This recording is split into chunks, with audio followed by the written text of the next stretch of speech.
Hi everyone, today in this tutorial I thought we'd make a collage kind of card, something that uses different elements in a different style. I'm going to start off with an 8x8 blank card base, and this is in Ivory. I'll go through everything that I use and then put a description at the bottom so that you'll know exactly what brand it is and what number, if there's an issue number, something like that, so that you know for reference. So I'm starting with an 8x8 blank ivory card base. I've cut a layer for the matten layer, slightly smaller than the base. I've embossed it using one of the A4 embossing folders, and I've also added a wide red satin ribbon just along two edges. I've crossed it over in the corner, as you can see, and I've fastened it on the back. The back of mine looks a bit messy because obviously I've already put my tape on, and that's just on the two sides on the actual layer. So what I'm going to do next is I'm going to take my tape backs off and I'm going to attach this to my card base. So just bear with me while I take the tape back away, like so. And I'm going to pop this on my card front so that we've got the ribbon in this corner. Okay, so that looks straight enough, like so. So that's our actual card layer. Next I'm going to take a doily, a paper doily that I've got, and it was from an old packet of doilies that I've had quite a while, so it's looking a little bit moth-eaten, and I'm going to literally put a bit of glue on the back of it, just at one corner, like so. I'm using the Stix2 glue. That'll dry clear and your paper won't wrinkle.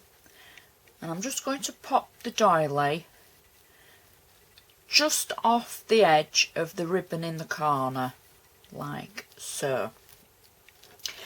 Next I've got two images. One is a vintage image of an umbrella, and the second image is an image that I've stamped. Both are on an ATC die cut, and the image that I've stamped, I've elongated the image by using my ink pad to make it longer, basically, because it was too small if I'd have just stamped it in the size that it was. The image I've got, I've also just printed it off the computer and I've die cut it in the ATC die. So these two items are going to go on my card, and I'm going to use a little bit of silicone glue to attach these, because I'm only going to attach them in the corners, like so. I'm going to pop that one like that, and the picture like so, so that they overlap and you can still see the doily edge at the top. If you don't like it flapping about like it is doing to give it texture, you can always glue that down. We'll have a look at it when we're finished, see how it looks, and if we don't like it flapping about, we can glue it down. So next what I've got is, I've actually created some new flowers, and I've created some daisies, and these are my daisies. I've created them in coordinating colours to match the image, and they're the same kind of daisies that are actually on the image. And I'm going to use my glue, and I'm just going to randomly place a few on the card, like so. Just hold them down so they start to adhere. My image is moving. So I'm just going to literally pop a few on there, and before I go any further, I've made a bow to put in the corner. Now this is using the same ribbon as the ribbon that we've used for the crossover sections.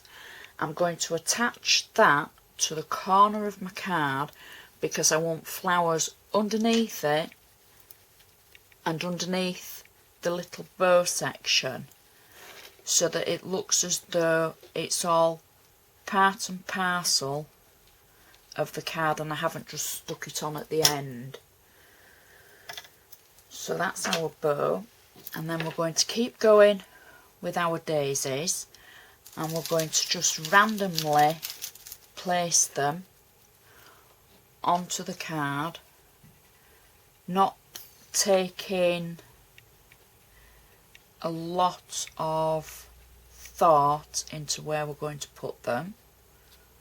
So we'll just pop that one there, and literally go with whatever you think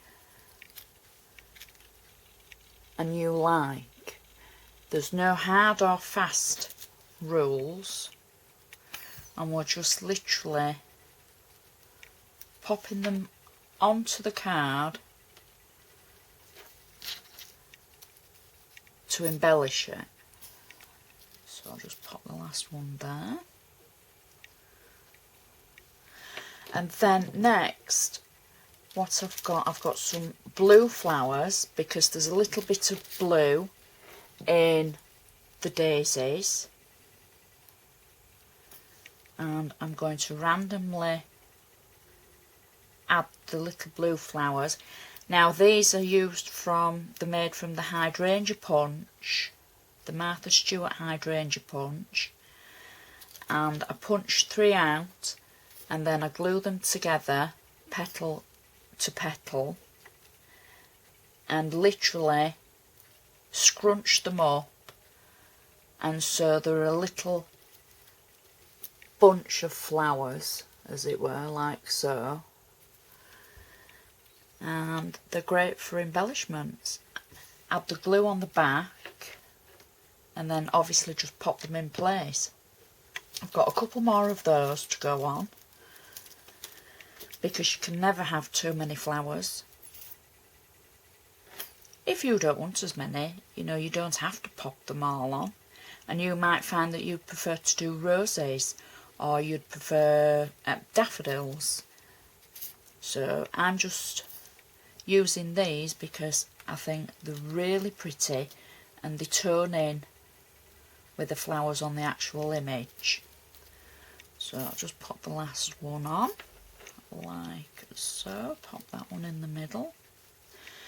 Now I've also created another new flower, and these are a tiny, not a daisy, but a cross between a daisy and an open, not a wallflower, but something very similar. So I'm just going to pop these on, and again in no particular order or place, and like so. And I think there's just room for one in the middle there, like so. And the last thing that I've got are some leaves. Now you don't have to add your leaves if you don't want. I've die cut these and I've inked them just to add a little bit of colour, and I'm just going to add a bit of glue on the back of the leaves and slide them behind the daisies, and like so. And I'm just going to randomly add them. See, all the time we're building up the image to create the collage of everything put together, and that's why when we put the bow on, I didn't want the bow to just be placed on last. I wanted it to be part of the picture. I suppose you're building up a picture, of all the embellishments that you've got and that you add. So I'll just add that leaf under there, and we've got this one here like so. Pop that under that daisy at the end, and I've got a double one here where I've put two leaves together, so we'll just pop that at that side. The glue dries clear, so when it's all dry you won't see the glue. And I think we're just about finished. There we go. I think that's just about where I'd like it to be. Now at this point, if you don't like your doily flapping about, this is where you can just add a little bit of glue on the back, hold it down for a few seconds, and then that will adhere. And I think we're just about finished. So I'd like to thank you very much for watching. I hope you've enjoyed this demonstration, and I'll see you again next time.